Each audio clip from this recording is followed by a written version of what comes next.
오늘 본문은 애굽 땅에 찾아온, 그리고 가나안 땅까지 찾아온 흉년을 넘기기 위해서 요셉이 펼쳤던 정책들입니다. 13절에 보시면 기근이 더욱 심하여졌다. 사방에 먹을 것이 없고 애굽과 가나안 전역이 기근으로 황폐했다고 했죠. 보통 흉년이 아니고 엄청난 흉년, 대흉년이 온 것을 볼 수 있습니다. 이건 이미 하나님께서 요셉에게 예고해 주신 7년 흉년의 일부죠. 근데 이 앞에 7년 풍년이 있었습니다. 7년 동안의 대풍년을 경험하고 나서 바로 맞이하는 흉년이니까 아마 상대적으로 더 힘들었을 것 같아요. 풍요 뒤에 기근은 얼마나 힘든 기근이겠습니까? 그런데 이 엄청난 흉년의 때에 요셉은 가혹할 정도의 정책을 애굽 사람들에게 펼칩니다. 이미 그 7년 풍년의 때에 요셉은 모든 그 곡식을 이 흉년의 때를 대비해서 가득가득 창고에 저장해 놓았습니다. 그걸 풀면 되는데 요셉은 그 창고에 저장해 놓은 곡식들을 그냥 풀지 않습니다. 처음에는 돈을 주고 곡식을 사게 했죠. 그래서 애굽 땅의 모든 돈을 그 흉년의 때에 곡식을 사게 하기 위해서 거둬들이고 바로의 궁에 넣었습니다. 그 다음에는요, 돈이 다 떨어지니까 가축을 내고 곡식을 사게 했습니다. 소, 양, 나귀, 말, 가축을 다 내고 곡식을 사가게 했죠. 그렇게 가축이 다 떨어지자 이번에는 어떻게 합니까? 토지를 팔게 합니다. 그리고 그 사들인 토지를 다 바로의 소유가 되게 합니다. 그러니까 요셉은 애굽의 총리잖아요. 바로의 총리예요. 그 엄청난 대흉년을 맞이해서 애굽 전역에 있는 돈, 가축, 토지 전부 뭐예요? 바로의 소유가 되게 합니다. 나중에는요, 애굽 사람들의 몸까지 바로의 소유가 되게 합니다. 애굽 사람들을 다 바로의 종되게 해요.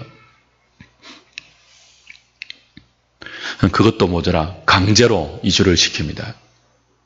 그런 방식으로 하나님이 주신 7년의 대흉년을 요셉은 애굽 모든 사람들이 흉년에서 살 수 있도록 그런 정책을 통해서 애굽 사람들을 구원합니다. 다시 말하면 이 엄청난 흉년의 때에, 심한 기근의 때에 요셉은 애굽 사람들의 삶을 모두 바로의 소유되게 했습니다. 바로의 종이 된 상태에서 흉년의 때를 살아남게 한 거예요. 애굽 사람들의 삶을 거의 전면적으로 재편했다고 볼 수 있습니다.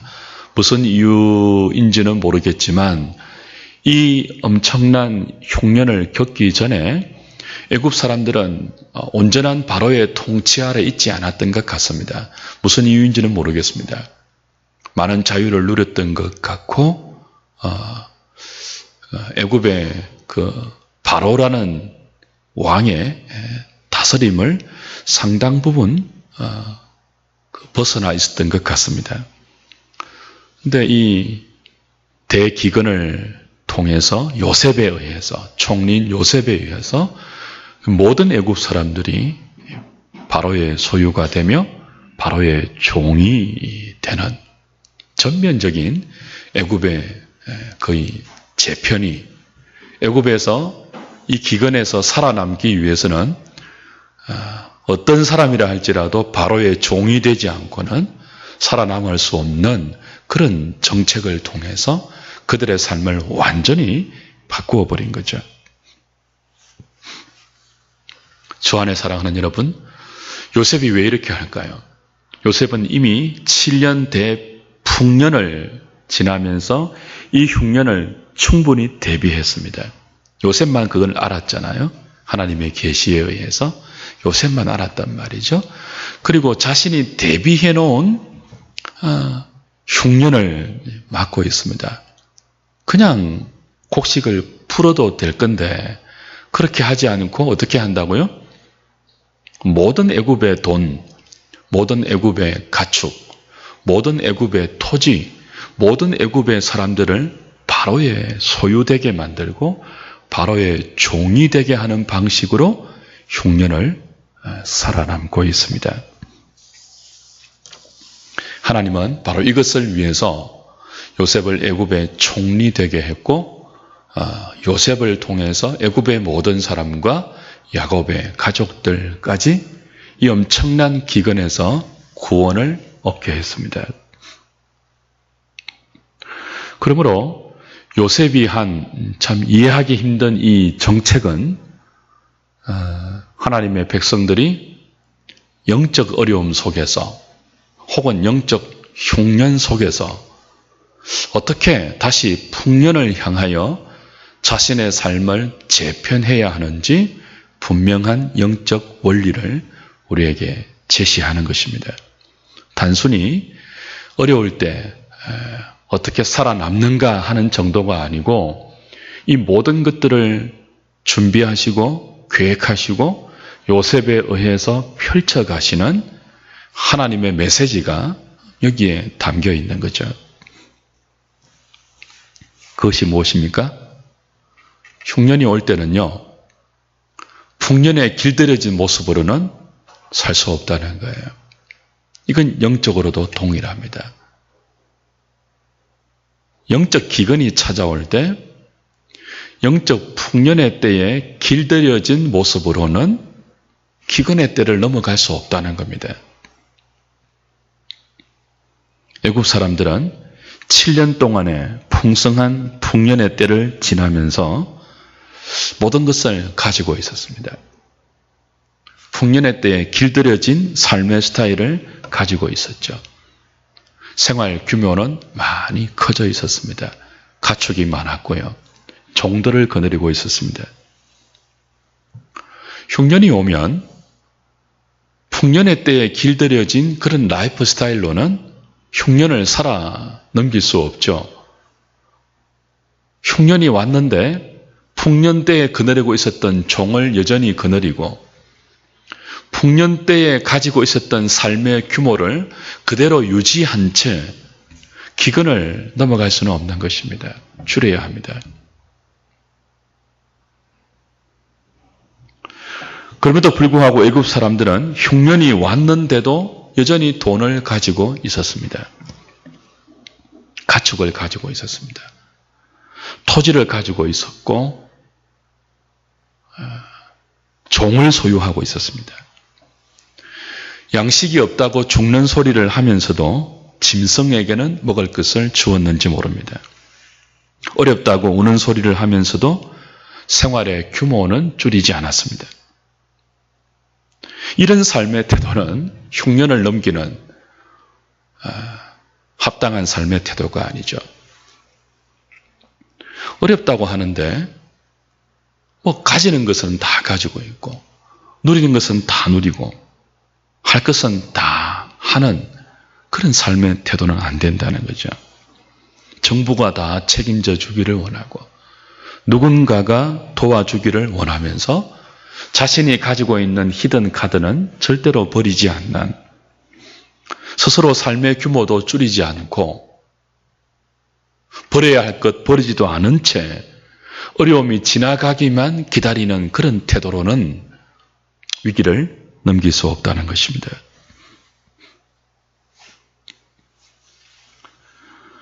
그래서 요셉은 그들의 돈을 다 거두어 드립니다. 곡식에 그 창고에 저장해 놓은 곡식을 그냥 풀지 않고 먼저 돈부터 다 풀게 만들어요. 돈을 다 거두어 드려요. 돈으로 사게 합니다. 그리고 돈이 다 떨어지면요, 가축을 팔게 했죠. 가축이 다 떨어지면요, 땅을 팔게 했습니다. 땅을 다 팔면요, 몸까지 팔게 했습니다. 그들의 자유까지 팔게 했습니다. 무슨 뜻입니까? 흉년이 와서 굶어 죽게 되었는데 꼽을 쳐놓은 돈이 무슨 필요가 있습니까? 토지가 무슨 소용이 있으며 가축이 무슨 의미가 있습니까? 그늘이는 종이 무슨 소용이 있습니까? 흉년의 때에 먹을 것이 없어서 굶어 죽으면 가지고 있는 모든 것이 소용이 없어요. 그걸 다 팔아야 돼요. 살아남기 위해서는.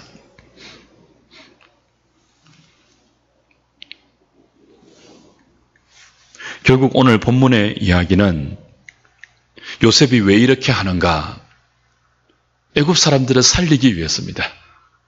흉년의 때. 가혹한 게 아니에요.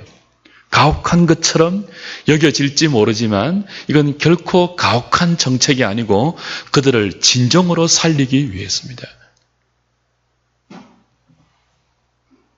오늘 우리의 삶에도 요셉이 기근의 때에 펼쳤던 경제 정책은 중요한 영적 원리를 제공합니다. 성도들에게 영적 풍년만 있는 것이 아니고 영적 흉년도 찾아옵니다. 하나님에 의해서 영적 기근이 찾아올 때가 있습니다. 그때 그리스도인들은, 그때 교회는 어떤 태도를 가져야 합니까? 영적 기근은 양식이 떨어지는 거죠. 그리스도인들에게 영적 기근은 말씀의 은혜가 떨어지는 것입니다. 다른 것이 없어서 기근이 아니고 양식이 없어서 기근입니다. 요즘 한국 교회는 풍년의 때를 지나고 있겠습니까? 흉년의 때를 지나고 있겠습니까? 이미 우리에게 풍년의 때는 지나갔고 흉년의 때가 찾아왔습니다. 그것도 심한 기근인 것 같습니다. 라디오를 틀고 TV를 켜면 어디서든지 하나님 말씀을 들을 수 있고 볼 수 있는 외형적으로 영적 풍년의 때인 것 같지만 지금 우리가 겪는 기근은 물이 없는 기근이 아니고 양식이 없는 기근이 아니고 하나님의 말씀을 찾아보기 힘든 말씀의 기근입니다.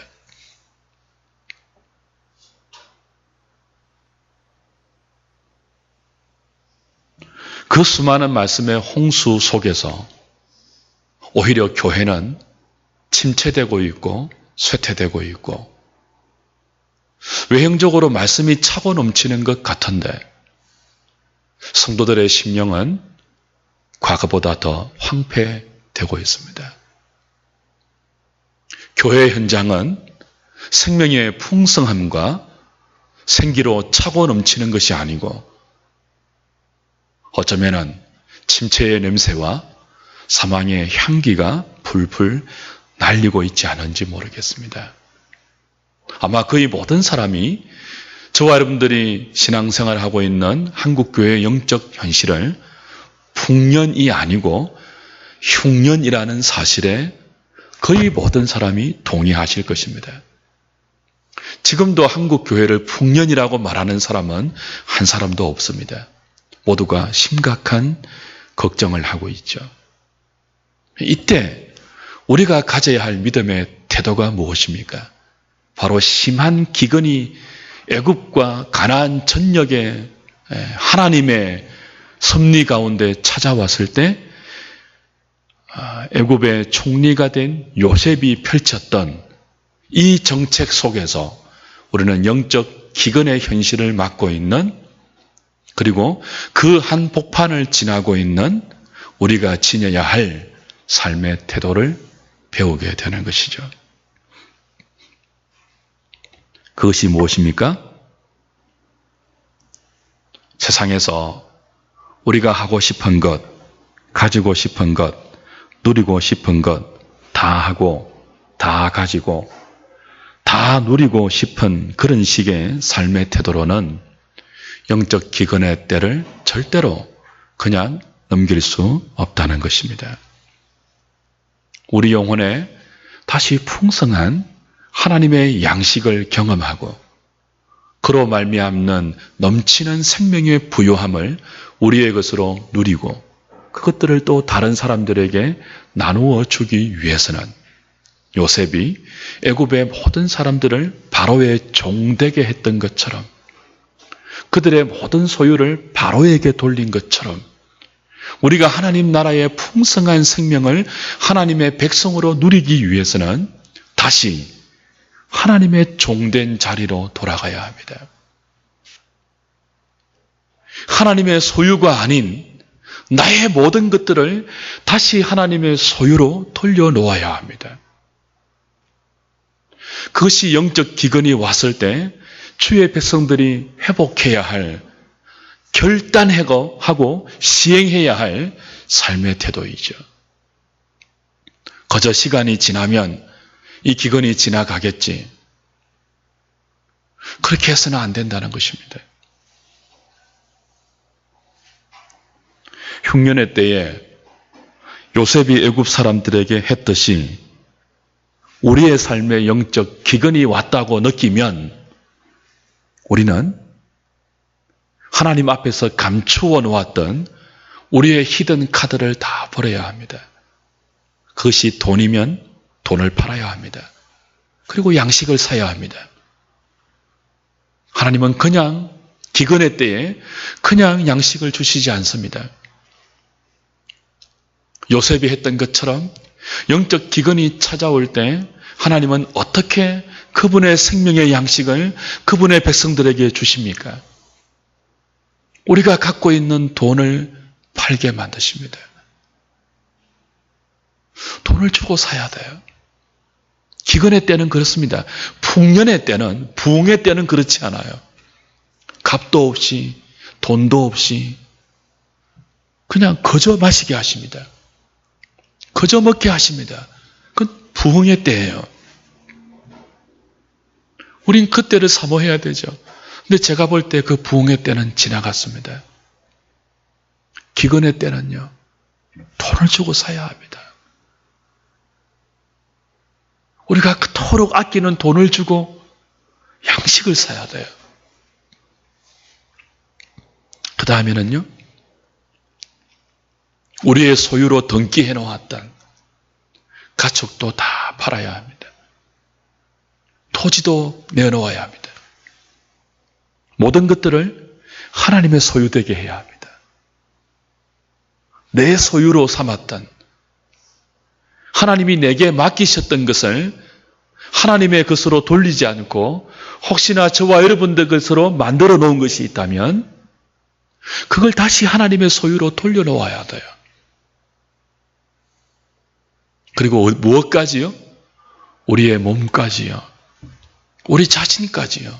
하나님의 종이 되게 해야 합니다. 그리고 양식을 사야 합니다. 그렇지 않으면 그 모든 것들을 끝까지 다 지키려고 하고 하나님 이것만은 안 돼요. 이것만은 내어놓을 수 없어요. 끌어안고 있으면 영혼이 죽죠. 양식을 먹지 못하면. 우리의 생명이 죽으면 우리가 버리지 않고 포기하지 않고 내어 팔지 않고 끝까지 끌어안고 있는 그것이 무슨 의미가 있겠습니까? 영혼이 죽는데.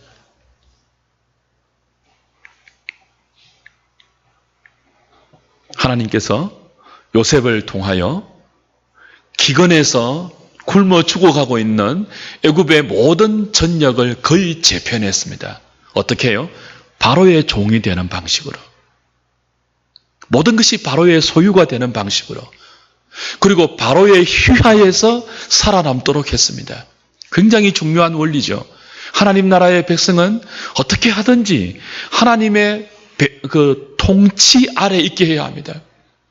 모든 것을 하나님의 소유되게 해야 합니다.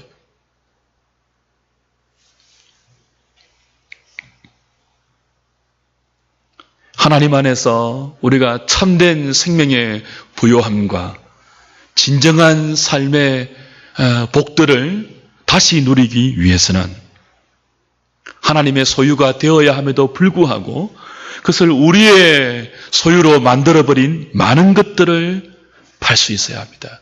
버릴 수 있어야 되고 포기할 수 있어야 되고 인정할 수 있어야 되고 내어놓을 수 있어야 되죠. 필요 없이 우리의 삶에 생겨버린 많은 삶의 군더더기들을 영적 기근이 왔을 때 빼어내어야 합니다. 영적 다이어트를 해야 돼요. 그리고 하나님이 주신 것으로 먹고 살겠다고, 하나님의 종이 되겠다고, 주인 되신 하나님이 주시는 대로 먹고 살겠다고 결심해야 합니다. 주 안에 사랑하는 여러분, 이건 가혹한 것이 아닙니다. 이건 불행이 아닙니다. 결국 오늘 애굽 사람들이 요셉의 정책에 대해서 그들이 하고 있는 고백이 무엇입니까? 25절, 26절 한번 보실까요? 25절만 읽읍시다. 시작. 그들이 이르되 주께서 우리를 살리셨사오니 우리가 주께 은혜를 입고 바로의 종이 되겠나이다. 아마 이건 흉년의 마지막 즈음에 했던 그들의 고백인 것 같아요. 그들이 모든 것을 팔았습니다. 몸까지 팔고 바로의 종이 될 찰나입니다. 근데 그때 그들이 깨달은 게 무엇입니까? 그것만이 살 길이라는 것을 깨닫고 그런 정책을 펴준 요셉이 너무 고맙고 감사하다는 거예요. 그게 은혜인 줄을 고백하고 있습니다. 우리가 주께 은혜를 입었습니다. 우리가 살게 되었습니다. 우린 기꺼이 바로의 종이 되겠습니다. 왜 종이 되죠? 종이 되어도요, 5분의 4를 바로가 주잖아요. 이게 요셉의 정책이에요. 요셉은 그들의 토지를 다 거두어드렸습니다. 그들의 신분도 바로의 종이 되게 했습니다. 그러나 은혜를 베풀죠. 토지에 심을 수 있는 곡식의 종자를 줍니다. 씨를 줍니다. 그리고 그 종자를 토지에 뿌리게 합니다. 수확물을 거두면 5분의 4를 그들이 먹고 누릴 수 있게 합니다. 5분의 1만 바로의 것으로 돌려놓으면 됩니다. 여러분, 이런 정책이 없어요. 세상에도요. 누군가가 우리의 많은 것들을 대어주면 거의 비율이 5대5입니다. 5대5. 아니면 6대4예요. 근데 지금 요셉은요. 5분의 4를 준다니까요. 이런 비율이 없습니다. 굉장히 관대한 것이죠. 그래서 그들이 은혜라고 합니다. 그래서 그들이 주님 때문에, 요셉 때문에 우리가 살았습니다라고 고백하는 것입니다. 바로의 종이 되는 것은 모든 것을 팔고 모든 것을 바로의 소유가 되게 했을 때는 그들의 것이 아무것도 남지 않고 돌아오는 것은 혹독한 그것밖에 없는 줄 알았는데 오히려 돌아오는 것은 그들이 붙들고 살았던, 그들이 땅도 자신의 것으로 붙들고 살고 돈도 그들의 것으로 소유하고 살며 가축도 절대로 빼앗기지 않겠다고 숨겨놓고 살던 때보다 훨씬 더 풍요롭고 훨씬 더 부요하고 훨씬 더 안정된 삶을 바로의 종된 상태에서 누리게 된 것이죠. 이게 하나님 나라의 원리예요. 요셉이 애굽 사람들을 재편한 것은 바로 그 원리입니다. 우리가 하나님의 종이 된다는 것은, 하나님의 소유로 우리의 모든 것들을 돌려놓는다는 것은 갖고 있는 모든 것을 빼앗기는 것이 아닙니다. 오히려 하나님 안에서 다시 돌려받는 거예요. 풍성한 삶을 회복하는 거예요. 주 안에 사랑하는 여러분, 하나님이 달라고 할 때 주십시오. 끌어안고 살지 않기를 원합니다. 하나님, 이것만은 안 돼요. 절대로 안 돼요. 이 돈은 안 되고 이 가축은 안 되고 저 짐승도 안 되며 저 땅도 안 되며 이 몸도 안 됩니다. 그걸 내어놓지 못하면 영적 기근은 오래 지속될 것입니다. 그걸 기꺼이 내어놓고 애굽 사람들이 바로의 종이 되었던 것처럼 우리도 기꺼이 하나님의 종된 자리로 돌아가서 하나님이 주신 5분의 4로 감사하며 감격하며 살겠습니다. 우리가 바로의 종이 되겠나이다. 우리가 하나님의 종이 되겠나이다. 그렇게 할 때 다시 말씀은 들려올 것이며 생명의 양식은 우리의 것이 되어서 우리의 영혼이 차고 넘치는 하나님의 복 가운데 자유를 누리며 어떤 바람과 태풍 속에서도 흔들리지 않는 참된 안정감을 누리는 샬롬의 삶을 주의 복 가운데 회복하게 될 것입니다. 오늘 이 저녁에 영적 기근이 찾아온 우리의 현실을 인정하고 이 속에서 우리가 돌아가야 할 믿음의 태도, 결심하고 시행해야 할 우리 삶의 태도, 영적 군더더기가 어디에 끼었는지를 돌아보고 그걸 위해서 기꺼이 지불해야 될 우리의 많은 것들이 무엇인지 생각하면서 기도할 수 있는 저와 여러분 될 수 있기를 주님의 이름으로 축복합니다.